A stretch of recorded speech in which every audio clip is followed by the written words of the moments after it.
Hi, everybody. This is Mitch Mitchell, and I'm here today with my good buddy Rayne Dowell from Expert Video Coaching. Hi, say hi, Rayne. Hi, everybody. Nice to be here. Thank you so much for inviting me, Mitch. Well, no problem. That's the only way I'm going to get people to come. Everyone loves you, so so this ought to work out well. Just so folks know, I don't really know how to set up the Q&A and all the other kind of stuff, but what I will be doing is checking in the Google Plus post every once in a while to see if someone has any questions. But I'm sure that, Rayne's going to answer everything so well that there's not going to be any questions. You're just going to be picking up a whole bunch of knowledge. So that's how that's going to work. So I'm going to start off with this kind of question because I always like to kind of ask a question to find out more about the person based on, my little bit of research, because I like to show that I've at least done some research. So tell me, or tell everyone about permaculture. Oh, you did start off with a question I wasn't expecting, Mitch. Yeah. Tell you about permaculture. Okay. Permaculture is something I absolutely love. I'm really interested in it. It's a way of utilizing the natural resources we have at our disposal. So that would be soil, wind, sun. What's the fourth one? Slope of land. So utilizing those four things to the maximum capacity to grow food. Basically, to grow food. Really? So yeah. So there's things like urban forest. There's a family here in the city I live in, and they use their front and backyard. And there's no pesticides, there's nothing like that involved. It's all, it's just all natural, because certain plants will, they will encourage the growth of other plants. So there's a real win-win with plants, and other plants you could put one type of plant next to another one, and they both won't do that well. So there's a real science to it. It's really, really amazing. And there's a family here in my city, and they do permaculture in their front and backyards, and it seems to be gradually, a few people are learning more about it, and they actually feed their family for the whole year with what they grow and they have extra left over that they give to the food bank, and that's just one front and backyard. Wow. Now, you do this as well? You grow your own stuff? I haven't grown my own stuff yet. I've gone because it's completely different than the traditional way of gardening where you would plant a row, and then you plant your seeds in there. It's completely different. It looks very, very messy. It looks messy when you're first starting out. And so they call them perma blitzes. And I've gone on some perma blitzes, and that's where one person has decided they're turning their backyard or a certain area into a permaculture area because they want to grow their own food. And so a bunch of people will go, and they take direction from the leader, the person who has actually planned it out, because there's planning involved, and you carry out the tasks, whatever it is. And the first task is covering the whole lawn, the grass, with cardboard boxes. You take the staples and the tape off of it, and you flatten it out, and you hose it down, and you completely hose it down, and then you place soil on top of it, and there's straw and compost and manure and different things like that are involved, and you start planting the various in the appropriate places. And it's an amazing learning opportunity. It's just amazing. Yeah. Wow. Yeah. We can guarantee I'm not doing any of that.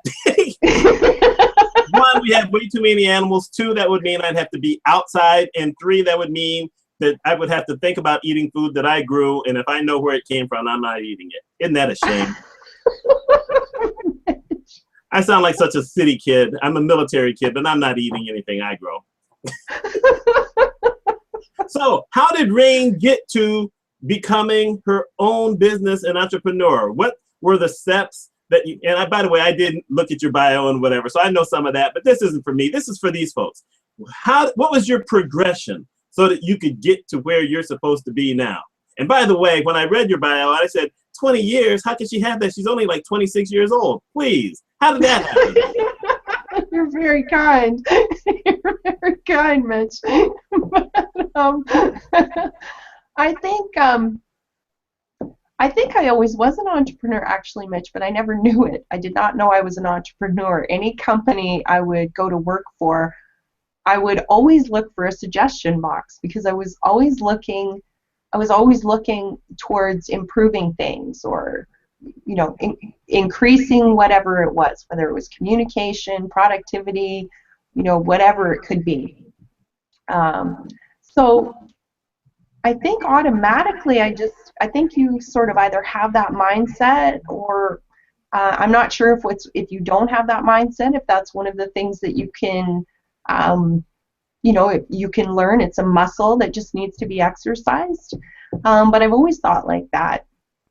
And I sort of got to the point where I thought, there's really not, I feel like I'm taking up space in a job that belongs to somebody else. Somebody else will bring a passion to it. They will bring their gifts and their skills and their passion to it. And I feel like I'm taking that away from them because this isn't my passion.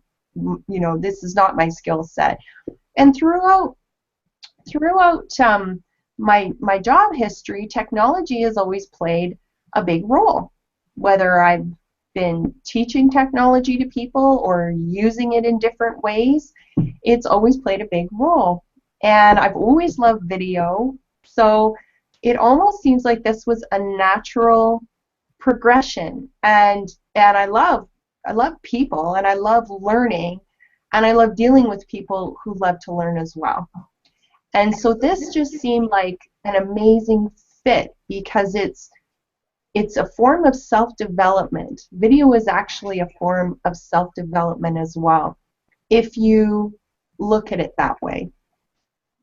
It's a journey, and it's something we can continue to improve on and learn from each other and take it in different directions, and it can just keep going from there. So there's really no limits on it. It can go anywhere. Yeah. Well, I know that you mentioned that you did television commercials for, you helped certain companies figure out television commercials and all these other things, but something that you wrote, which I found was intriguing, was when you said that people can tell if you're uncomfortable, if you're nervous, if you're not really sure what you're saying.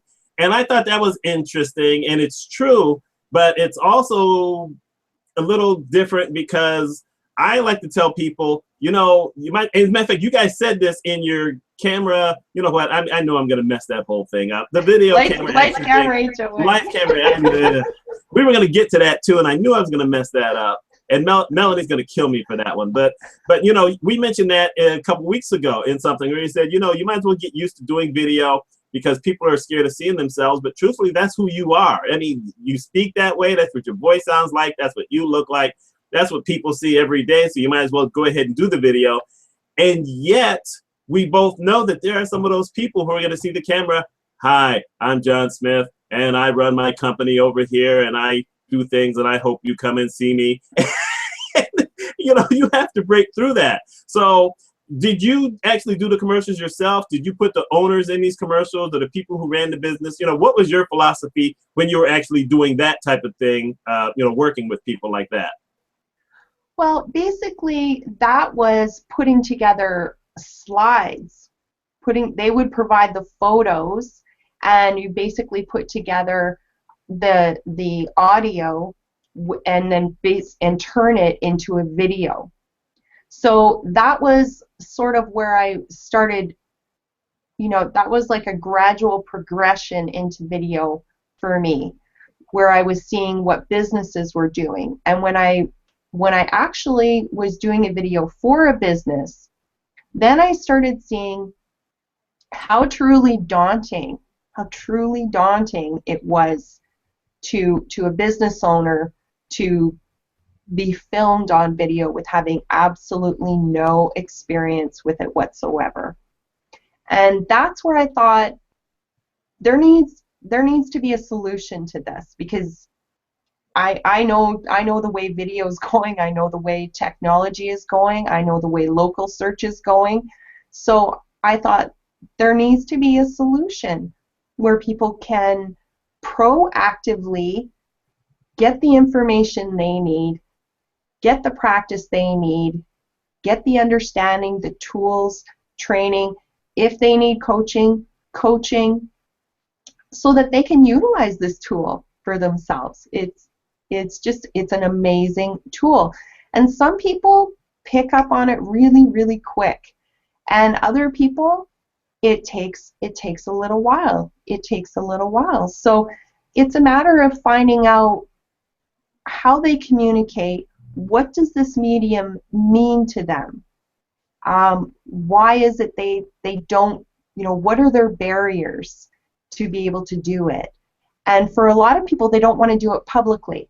They just don't want to do it publicly. They don't want to come on camera and be in front of the public. And I thought that's a fair and valid place to come from, because there is a lot to it. It's not just the technology.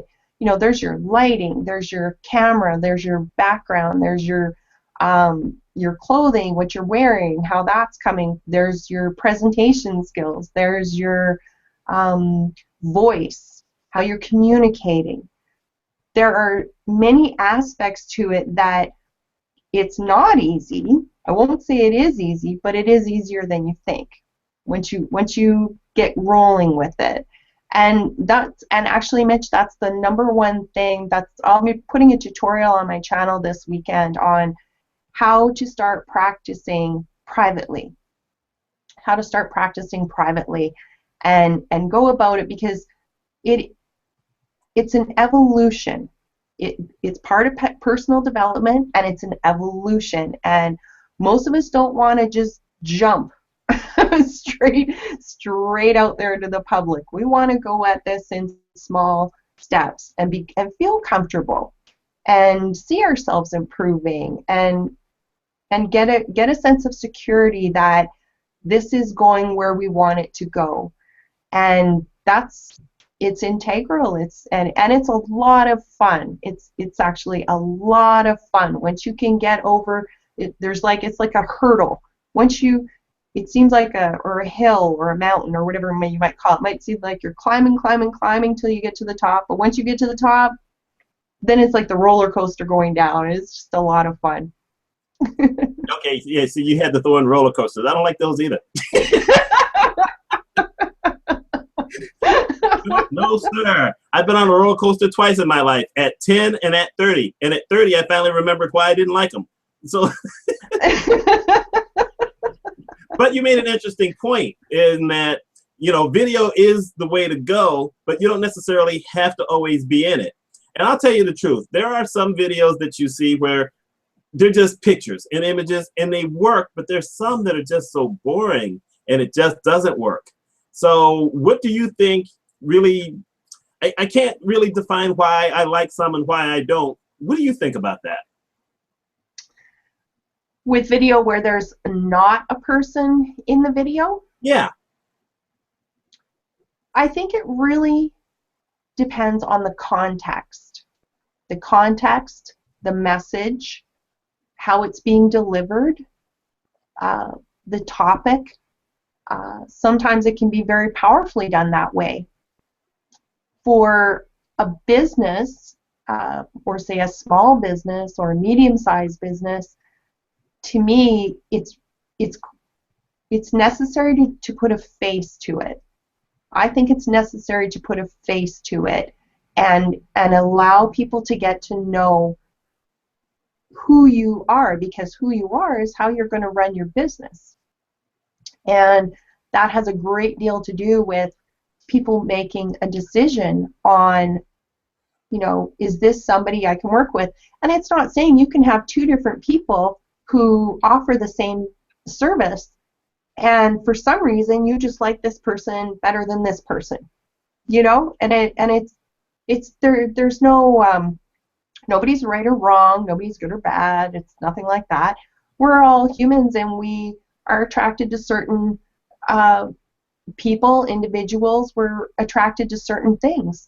So it allows you to bring the type of people to you that are going to be, it's going to be a win-win relationship because you've already provided them with information as to who you are and the message you're exuding and what you value and how you do business.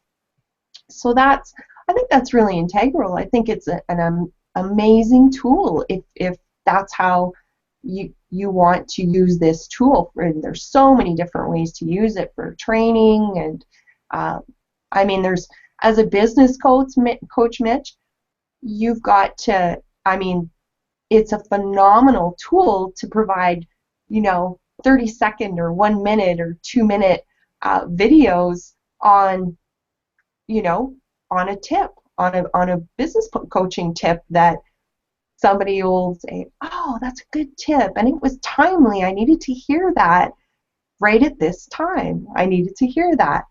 And so it's an amazing tool if we want to take the opportunity to use it like that.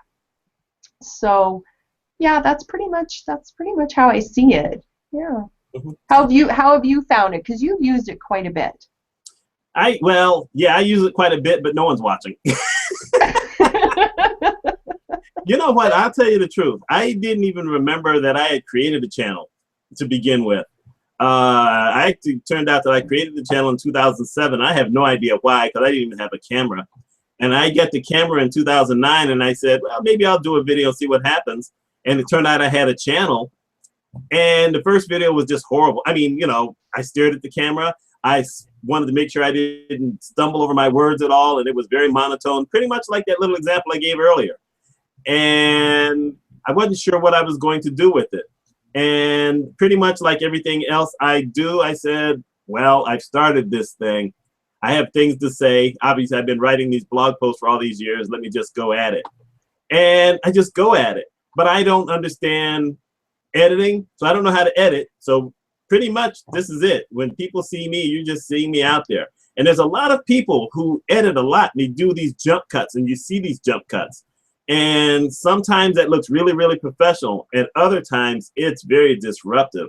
I mean, if someone is looking at you right now and they say something, and next time they're way over here, you're, whoa, what just, that just blew my mind.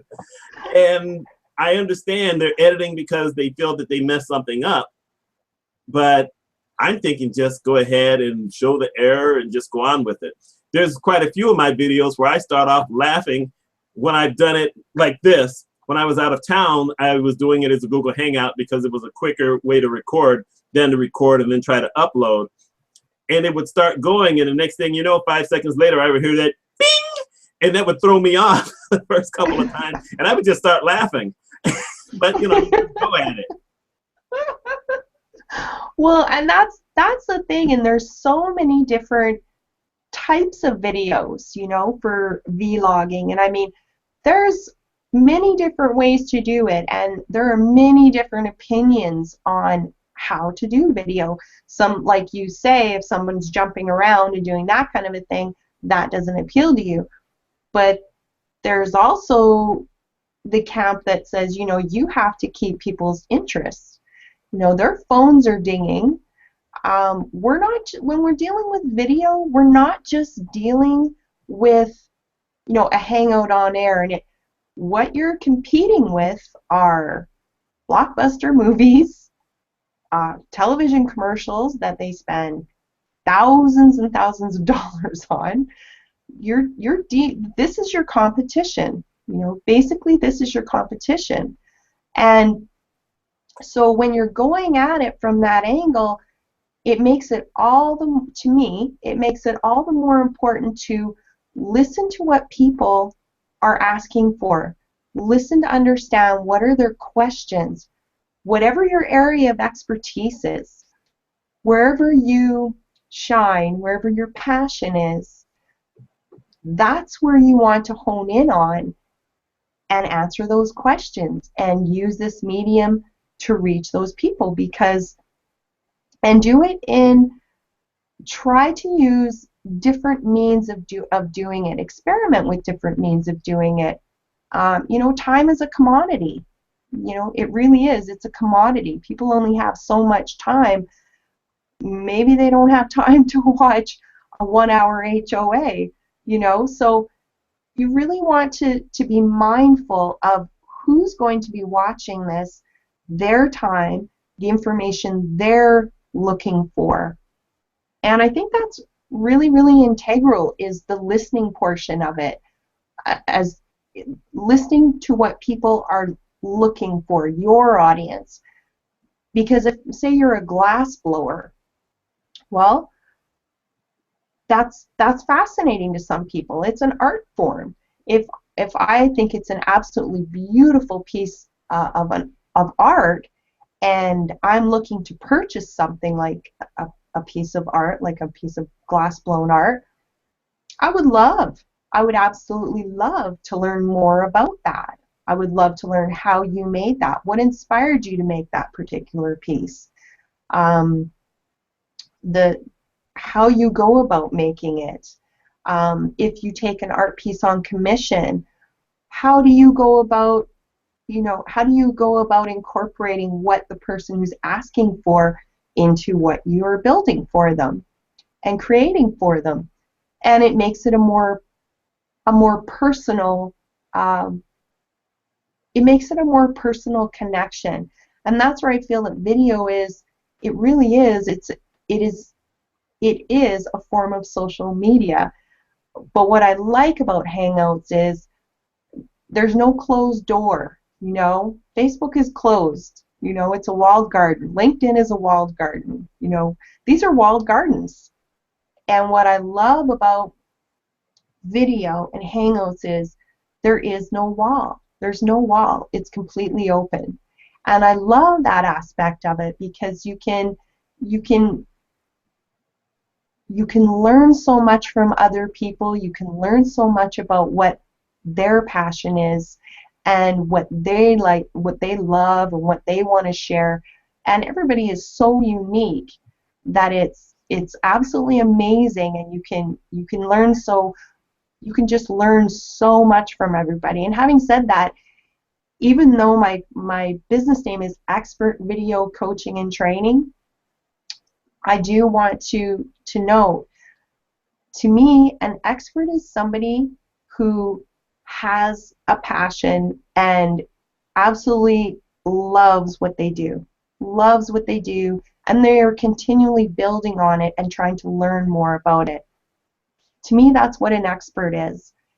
And where I find the most value, there is value in the training piece and the technology piece, but to me, that's not where I find the aha moments. That's not where I find the value. Where I find the value is in seeing somebody come along to the point where they're comfortable, they're confident, they're going public, and they're doing wonderfully, and they're continuing their online video journey, and they're getting better as they go. And that is an amazing process to watch, and it's exciting. It's exciting. You're just enthusing me so much that I just want to just make videos all the rest of the night. But you touched upon something that's very interesting, in the fact that there's a lot of people, I will include myself in on this, for a long time we run away from the word expert. It's a scary word, because the expectation is now we're supposed to know every single thing. We're supposed to be able to answer everything, not even think about it, know every answer. And the truth of the matter is, everything's always changing. There's just no way to always just be able to come out with something. And yet you find out, and you're finding out probably, that once you start, answering something, you're going to find you know a lot about your subject. Nothing says you have to know it all. There's a lot of subjects I know a lot about, but I can't sit there and tell you I know it all. but most probably the questions I'm going to be asked are things that I know. So I can help you with all that stuff that you don't know. And if you ask me something that I don't know, luckily I am confident enough in myself to say, I don't know, but I'll find out. I can go there. And that's exactly it. That's exactly how I feel. And it took me quite a while to get to this point where I felt that, yes, you know, if I'm answering multiple questions over, and they're different questions, and, you know, people are coming to me with questions, then you're seen as somewhat of an expert, whether you think you are one or not. And I hesitated to use that title, but then I thought, I am so in love with this medium and with this mode of communicating and the various aspects of it, that I am constantly learning more. I am constantly looking for more ways, because the more I learn, the more value I can provide to the people that I serve. And to me, that's the most important thing, is that the people I serve become successful. Do I want to be a social media guru? No, I don't. I'll take that one. I'm sorry. You can take that one, Mitch. You know? And it's, you know, it's funny because my business before, it was branding for social media and different things like this, and people would ask me, well, can you do my social media for me? And I would look at them and say, no, I can't do your social media. How am I to build relationships for you? And when the person actually meets you, they're gonna understand that they hadn't been conversing with you electronically, and it's then you haven't actually built the relationship. And to me, I felt that was, yeah, I was repeatedly asked to do that, and I was. But you do have that in your profile. You have, I mean, you built someone's website, you took over community manager, and you helped it to grow by 400%. So you do have some of that knowledge. So you're not getting away from anything. You know, you put it on the internet, I'm gonna find it. Yeah. I mean, I've done it. I've done those things, Mitch, but it's not my passion. It's not my strength, and it's not my skill base. There's knowledge I have of those areas, and I think they're helpful, and they can be helpful moving forward. But that's not what I excel at. That's not my thing. Okay, that's fair enough. Yeah. So let's ask this question, because I know this is the thing that folks are really coming in for. You're talking to someone new. They're not really comfortable with video. Maybe they've never done it. Maybe it scares them. Give 3, I'm making this easy, 3 first things that you would tell someone who's brand new to this to try to get them over this hesitation about doing video. Okay. Well, the first one is they have to know why they're doing it. It has to be rock solid in their mind why they're doing this. What is the purpose for them doing this? So many people think, and I mean, I got caught in that too at first when I was doing it. They think it's about them. They're nervous about them and how they look and how they're going to come across, that type of thing. So the first thing I want to know is, why do they want to do that? Why do they want to use video as a medium? And if it's just because everybody else is doing it, then, you know, they'll have to, you know, I won't be able to help them. Basically, I won't be able to do anything with them, because it really has to come from within them. They have to have a passion for what they do, what they want to do, who they want to attract with their videos. They have to be willing to understand that it's a self-development process. It is a process, and it's not going to happen overnight. You know, there's a lot of pixie dust that I will not, you know, blow into the air towards them.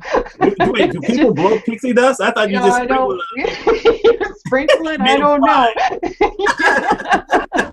You know, that's not going to happen with me.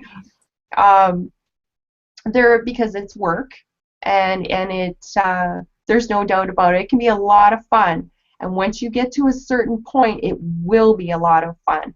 But at first, it's going to seem very difficult. It's, you know, there are going to be hurdles. You know, there will be things that you'll hear that you may not want to hear, or tips that you'll be given that you'll wonder, okay.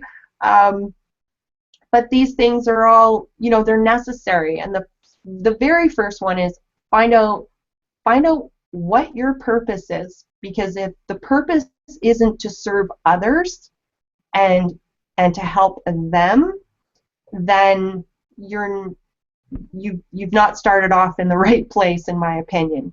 That's the purpose of video, is coming at it from a place of serving, helping other people answer questions they have, whatever your specialty is. And the second thing would be to start recording yourself privately. Start recording yourself privately, and start by doing it with just short videos. You know, talk about the things that inspire you, that you love, good memories that you have about people or places or a trip or something. Start recording yourself privately doing those things, and do it consistently, because one of the main things with video is, you know, it's like, it's a skill and it's a muscle and it's new, and when you start using it, you want to continue using it so that you can keep growing, and that's really important. I've seen people start and stop and start and stop, and to me it's important to keep going on that journey, keep pushing yourself, keep using it to learn what you need to be improving, or listening to what people are looking for. And to me that's really important. And the third thing is, be willing to look at not just the technical, but your online presentation. So, do you speak really loud all the time? Do you speak really fast all the time and people can barely understand you because you're speaking so fast? You know, does your voice go high or does it go low sometimes? You know, these are different ways that can either attract or repel people, like you were saying, Mitch. If it's monotone, that will turn people away. So those are the three things that I would say, if you haven't gotten started yet, you can start. Those are the three places to start, with your why are you doing it, and privately recording yourself and being consistent about it. And what was the third one, Mitch? Check to see if you're listening. Test your voice and your look and up and down, all this other kind of stuff. See, I was listening, but I wasn't sure how to put it out there. Of course, when you were talking about is your voice loud, I said, wait, she's talking about me, isn't she? Now, I'm gonna ask you this question, and you know kind of maybe a part of where this question is coming from or whatever, but I think that sometimes people are worried about how they're doing the video based on where they are. Now, look at me here. My room is red. My chair is black. I actually, for you, I wore a shirt with a collar, and yet I had to change my shirt 3 times. Why did I have to change my shirt 3 times? Because initially I had a black shirt against a black chair. I said, that's not going to work. So then when I got a yellow shirt, the yellow shirt was washed out by my lights. So it just wasn't going to work. So I had to finally go for blue. But the thing is that there are people who don't like backgrounds. You know, you've got that black background, which I like, but I started thinking about it because I said, well, that's so cool. And then we talked and I said, yeah, okay, for me, that probably wouldn't work as well. But I think it's all about just really doing the video, not necessarily always worrying about the background or the camera. I mean, for me, I've got this webcam. It's sitting on top of my monitor. That's all I have. I don't have a camera that I can walk around with. I have the smartphone, but I'm not going to do a full program on the smartphone. That looks horrible. So, you know, I guess that's a twofold question. One, isn't it more important to get comfortable with doing the video rather than worrying about everything else? But two, if someone was going to go into it, what kind of equipment would you recommend that people think about buying? You know what? This can really be done on a shoestring budget. You do not require thousands of dollars to do this. You know, your background, you know, between $20 and $50. Your lighting, you know, about $50. Your webcam, about $50. Other than that, it's your upload speed from your service provider. Your upload speed needs to be fairly good. So really, those things are they're not deal breakers to me. If it's something that you're how you come across and what people focus on is important.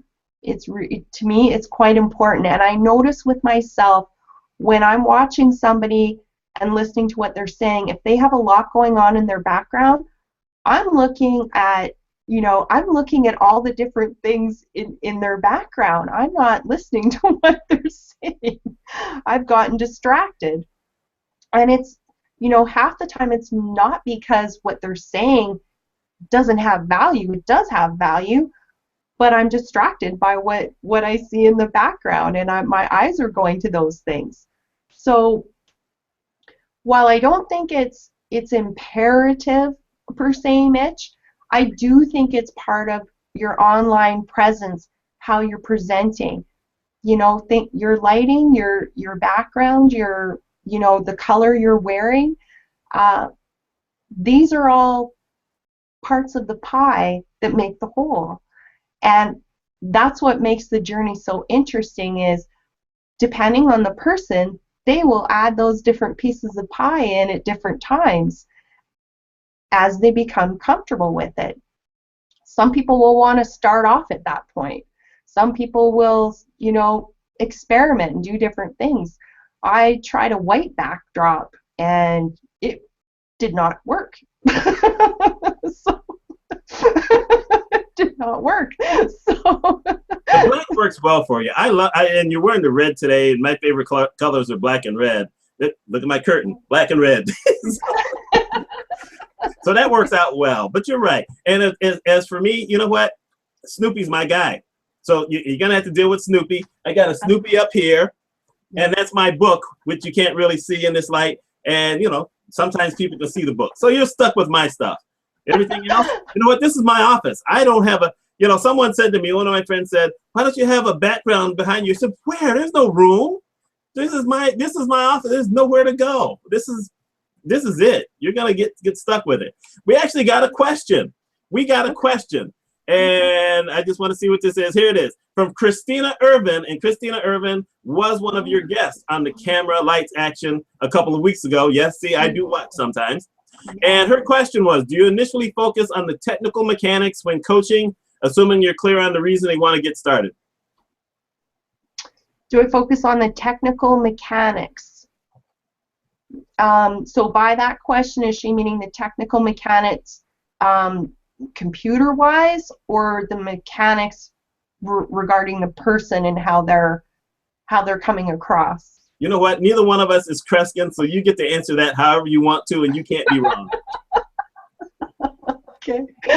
All right. A lot of the time, what I try to focus in on is where are they comfortable right now, and where are they comfortable moving to? Because sometimes somebody won't be open to doing something to going that direction right away. They will, but it won't be for a little while. They're more open to going this direction at first. So a lot of it is about communication and understanding what the person is trying to accomplish, where they find they're coming across a barrier themselves, and then identifying a route to get them to where they want to go. So it's like any coaching. You're really trying to communicate well with the person and find out what they're trying to do to get them where they want to go.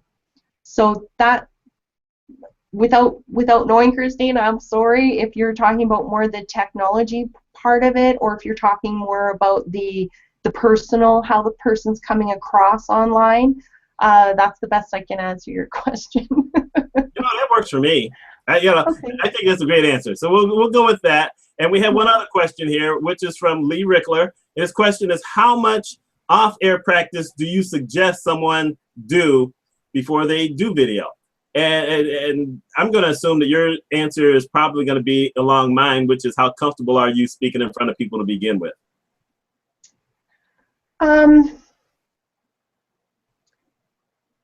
It really, so much of this depends on the person.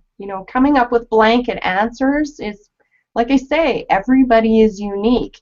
Some people, you can push them, and if you push them, they'll do that leapfrog jump and completely surprise you. Some people, they're not ready, and things have to be done in a slower manner. So I think you can practice privately. If you're going to practice privately before you're going to go public, have somebody review what you've done privately and give you some tips or give you some feedback, who, preferably not your husband or wife, who's of course going to say you're wonderful. But not always. Or not. But somebody who's going to come at it from an objective viewpoint, who is also looking out for your best interest.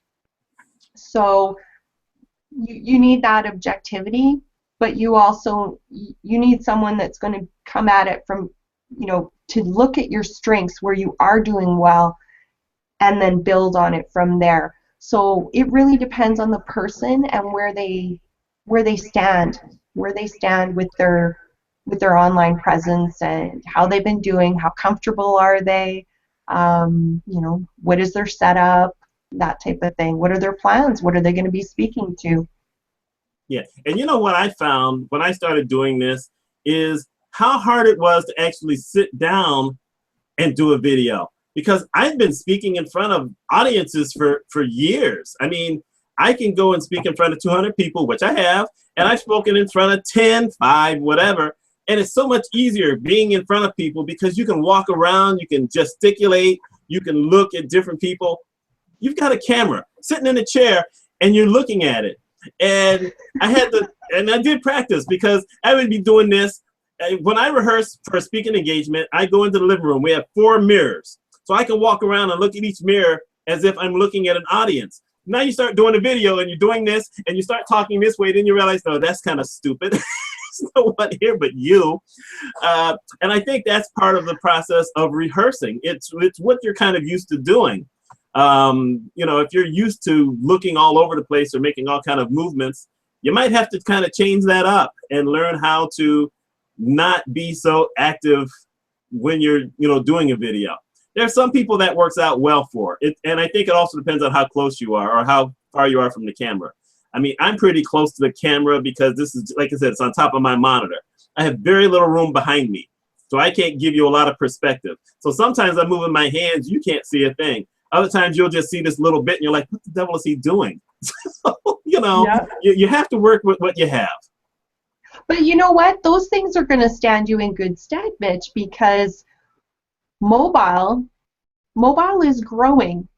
Now, if you're recording video and it's you're standing and it's you from head to foot in the shot, if I'm looking at you on mobile, you're going to look about that big. and I'm really not going to be able to see your facial expressions. It's going to give me a lot less information than if I see your face and I can hear you talking to me, and you know, so there's quite a bit of value to it. Having said that, that's where I notice a lot of people who are really, really good at public speaking. They have.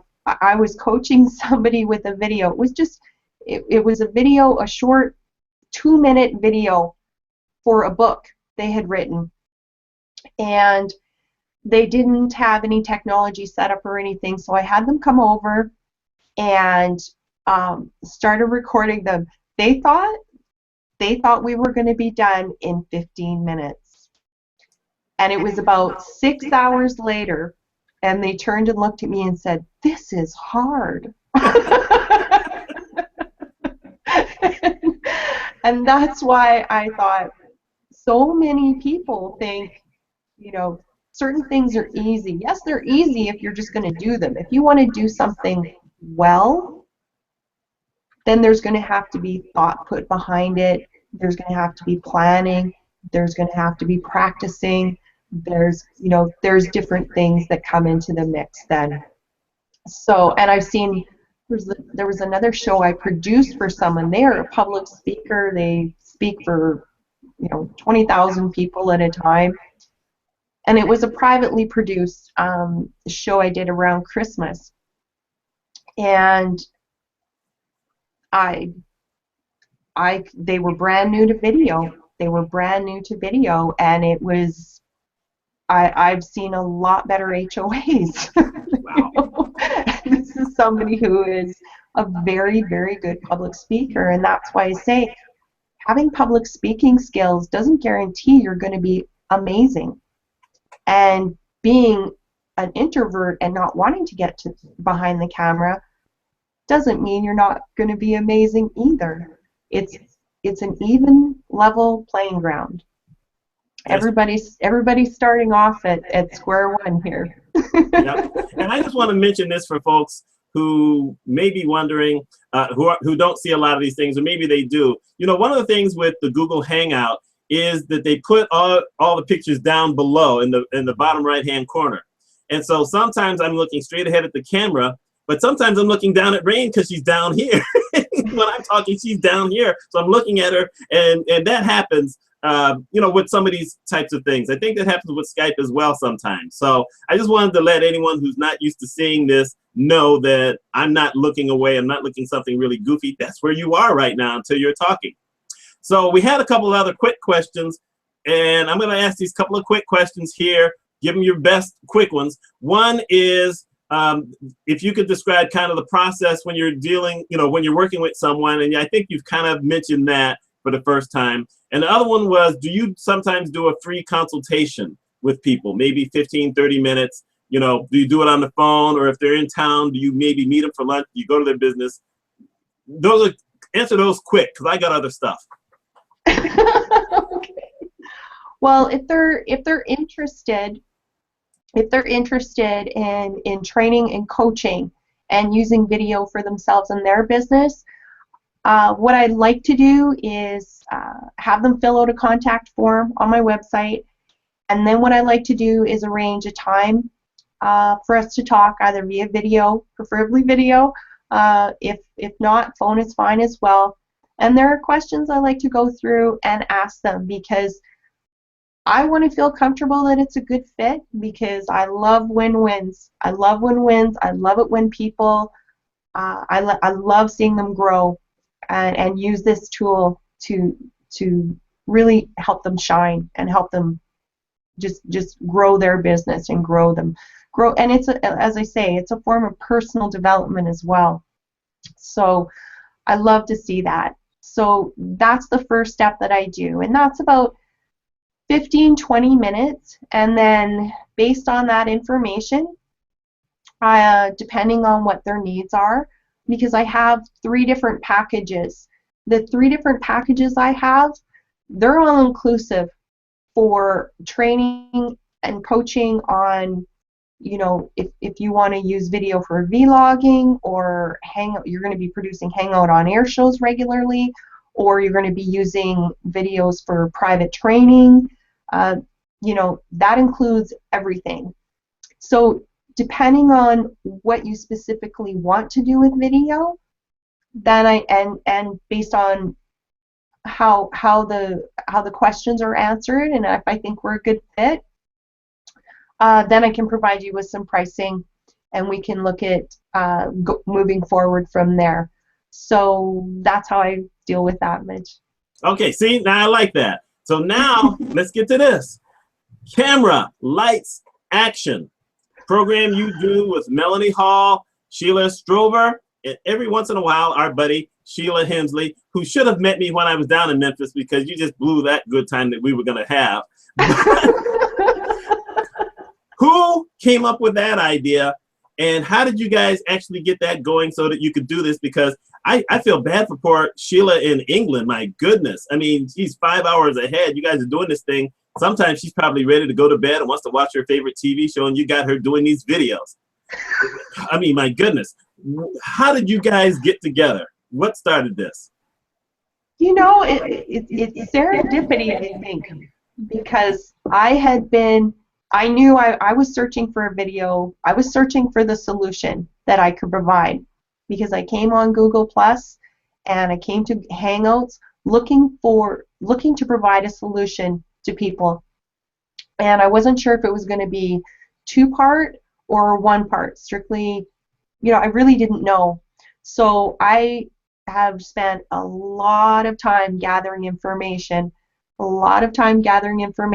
and looking at the quickest way, and evaluating how people learn and the way people communicate. So knowing that, I think I had been on Google Plus for about 6 months to a year, and I had come to the realization that was it. I would not be able to provide the solution.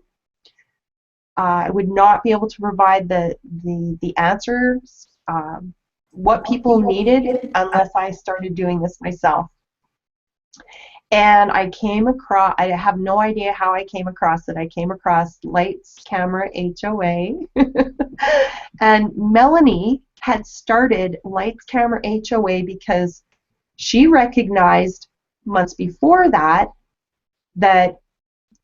when she wanted to practice her online video presence, there was nowhere to practice. There was no one to practice with. She didn't know anybody else who was using this medium. And so she created Lights, Camera, HOA, a place for people who are new to video to practice. And I think because Sheila and Melanie, they had met each other because they both provided helpouts. And helpouts don't exist any longer, but I believe that's how they met each other. And I was a guest on Melanie's show, and I remember she asked me, and I was, you know, stiff, you know, really, really straight, and I had this smile pasted on my face. I was so nervous. And she said, "Is anything going to stop you from going forward?" And I said, "No, nothing's going to stop me." As uncomfortable as I was, I knew I had to do this. This was something that I'd have to learn, and I would have to understand, and I would have to conquer in order to move forward. And bless her heart, after the show in the green room, she asked me if I would be a co-host for Lights, Camera, HOA, and thereby she gave me an amazing medium, a place to meet up, and there are two more wonderful people you couldn't ask to work with and hang out with every Monday. They're absolutely amazing. That's nice. Of course, you saw the interview I did with Melanie, and I did an interview with you guys once as well. So that was a lot of fun. And really, it is all about helping each other out and getting on the video and getting comfortable with it. And I loved a couple weeks ago when you did the one with Christina, because you just came across, you just like so strong, and she wasn't worried about nobody. She's going to do her own thing. See, you got a shout out here, so there you go. So Christina's going places. Christina's going places. So in the final minutes here, and first I'm going to say, I love your accent. And for folks who don't know, she's from Calgary, Alberta, Canada.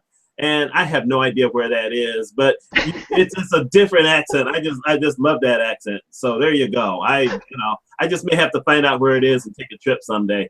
I've been to Canada since over a decade. We'll just say that. It's been a long time. So in the final seconds here, talk about yourself. Tell people what you do. Tell people how they can find you. I will be putting all that stuff in the links below so that people who watch this later on will know how to reach you and how to find you. This is your pitch time. Go for it. Oh, the pitch time. Mitch, honestly, I'm not a salesperson.